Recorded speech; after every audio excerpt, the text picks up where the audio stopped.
Hello dear friends, मैं doctor Meenakshi Goyal, gynaecologist, Aakarsh gynae and plastic surgery centre, ND hospital, Hisar.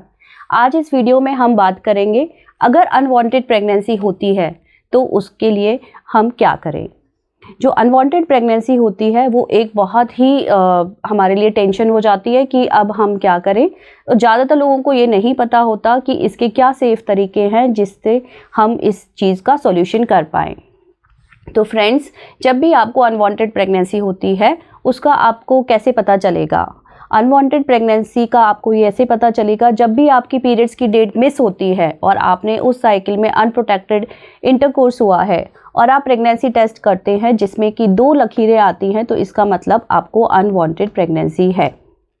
तो सबसे पहले कि जब भी आपका टेस्ट पॉजिटिव आता है, प्रेगनेंसी टेस्ट, तो उसके लिए आपको आगे क्या करना है, इस वीडियो में हम आपको ये सारी जानकारी विस्तार में देंगे। इसको आपको समझने के लिए वीडियो को पूरा लास्ट तक देखिए और प्लीज़ हमारे चैनल को लाइक एंड सब्सक्राइब कीजिए। जब भी आपको अनवांटेड प्रेगनेंसी होती है तो इसके 2 तरीके होते हैं जिससे कि हम इसको सॉल्व कर सकते हैं। या तो फिर ये दवाइयों के ज़रिए हो सकता है जिसे हम MTP किट कहते हैं, या फिर DNC हो सकती है। अब नेक्स्ट ये क्वेश्चन है, किन पेशेंट्स को MTP किट लेनी चाहिए और किन पेशेंट को DNC करानी चाहिए। तो दोस्तों, MTP किट्स हम लोग ज़्यादा प्रेफर करते हैं बेसिकली जब आपकी प्रेगनेंसी कम टाइम की होती है, यानी कि 7 हफ्ते की प्रेगनेंसी तक हम प्रेगनेंसी किट प्रेफर करते हैं, MTP किट यानी कि दवाइयों के जरिए अबॉर्शन। तो आपको MTP किट आप कब ले सकते हैं, जब आपके पीरियड्स जब मिस होते हैं उससे 20 दिन तक अगर आपकी प्रेगनेंसी आगे बढ़ती है तब तक MTP किट सेफ़ होती हैं। लेकिन अगर आप MTP किट ज़्यादा लंबे समय पे ले लेते हैं तो उससे प्रॉब्लम्स हो सकती हैं। तो ये MTP किट केवल 7 वीक्स तक ही ज़्यादा सेफ़ रहती हैं। अब ये MTP किट हमें कहाँ से ले सकते हैं। MTP किट नॉर्मली आप लोग इधर उधर से लेके खा लेते हैं, किसी मेडिकल स्टोर से, किसी दोस्त से, तो वो बिल्कुल भी सेफ़ नहीं होती हैं। जब भी आपके प्रेगनेंसी टेस्ट पॉजिटिव आता है, आप अपने पास में जो भी गायनेकोलॉजिस्ट है आप उनको जाके दिखाइए, क्योंकि जब भी प्रेगनेंसी लगती है वो कोई ज़रूरी नहीं है इंट्रा यूट्राइन प्रेगनेंसी हो, यानी कि गर्भ के अंदर ही हो। कई बार एक्टोपिक प्रेगनेंसी भी लग सकती है। एक्टोपिक प्रेगनेंसी वो होती है जो यूट्रस में ना होके, गर्भ में ना होके, गर्भ के बाहर होती है। एक्टोपिक प्रेगनेंसी के बारे में अगर आपने ज़्यादा जानना है तो हमारे दिए गए डिस्क्रिप्शन में एक वीडियो का लिंक है, कृपया आप उस पर जाके उसके बारे में देख सकते हैं। तो ये गलती भूल के भी ना करें कि आप MTP किट कहीं से भी लेके खा लें। MTP किट हमेशा एक गायनेकोलॉजिस्ट को दिखाकर ही खाने चाहिए। जब भी आप अपने गायनेकोलॉजिस्ट के पास जाएंगे वो आपका ज़रूर एक अल्ट्रासाउंड कराएगी। जब आप अल्ट्रासाउंड कराते हैं तो उसमें हमें ये पता चल जाता है कि प्रेगनेंसी यूट्रस के अंदर है या फिर बाहर है। अगर यूट्रस के अंदर है और 7 वीक से कम है तो वो MTP किट खाना आपके लिए सेफ़ रहता है। दोस्तों, अब आपका नेक्स्ट क्वेश्चन ये रहता है कई बार कि जो आप MTP किट्स खाते हो उनके क्या साइड इफ़ेक्ट्स हो सकते हैं।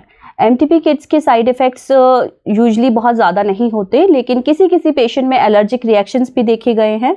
तो आप जो भी अपने गायनेकोलॉजिस्ट हैं उनको बता सकते हो अगर आपको कोई भी एलर्जिक रिएक्शन जैसे खुजली आना, दाने होना, या अगर आपको बहुत ज़्यादा सांस की तकलीफ़ हो रही है, सूजन आ रही है, तो इस तरह की तकलीफ़ आप बता सकते हो।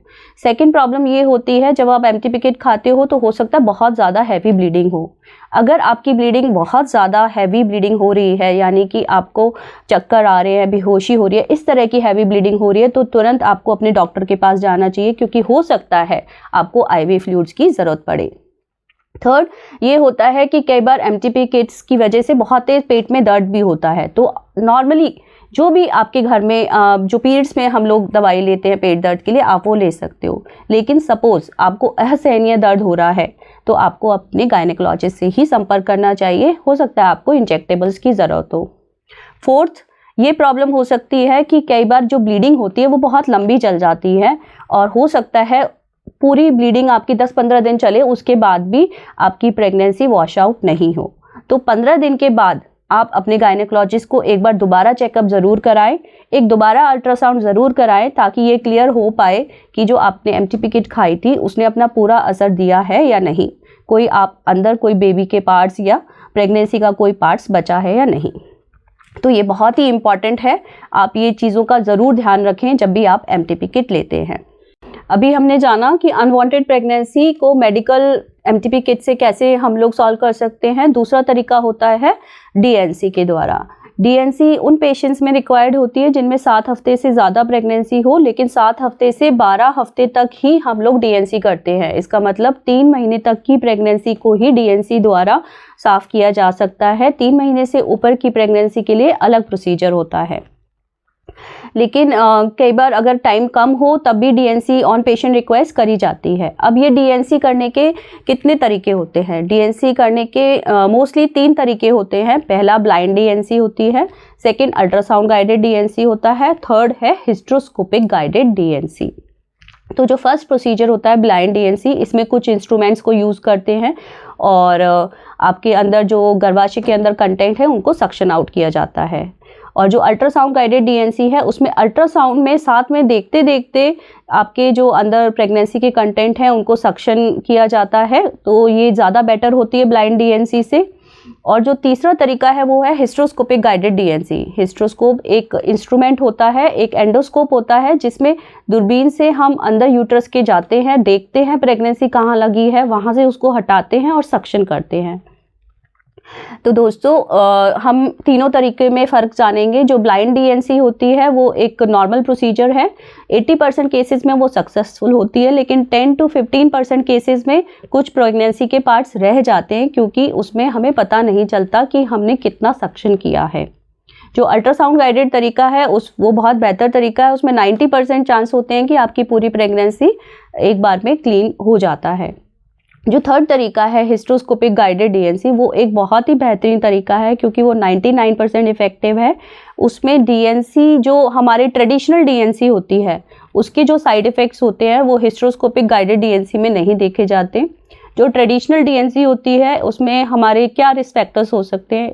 फर्स्ट तो ये है कि इन्फेक्शन हो सकता है, सेकेंड ये है कि कोई ब्लीडिंग भी ज़्यादा हो जाती है कई बार, तीसरा ये है कि कुछ भी प्रोडक्ट्स हो सकता है रह जाए, और चौथा होता है कि बाद में आपके प्रेगनेंसी लगने में दिक्कत आ सकती है क्योंकि डीएनसी की वजह से अंदर बच्चेदानी के अंदर कई बार घाव बन जाते हैं जिसकी वजह से बच्चेदानी की अंदर की परतें आपस में चिपक जाती हैं, जिसकी वजह से आगे आपको कई बार प्रेगनेंसी लगने में दिक्कत होती है। तो जो हिस्ट्रोस्कोपिक गाइडेड डीएनसी होती हैं उनमें ये साइड इफ़ेक्ट्स बहुत ज़्यादा कम देखने को मिलते हैं। तो नॉर्मली हम गायनेकोलॉजिस्ट प्रेफर करते हैं सबसे पहले कि आपका अगर मेडिकल टर्मिनेशन हो तो बेटर हो, लेकिन सपोज़ मेडिकल टर्मिनेशन फेल होता है तो आपको डीएनसी एडवाइस की जाती है, या फिर आपकी अगर प्रेगनेंसी एडवांस है यानी कि हमने जैसे पहले बताया 7 हफ्ते से ज़्यादा है तब हम आपको डीएनसी एडवाइस करते हैं।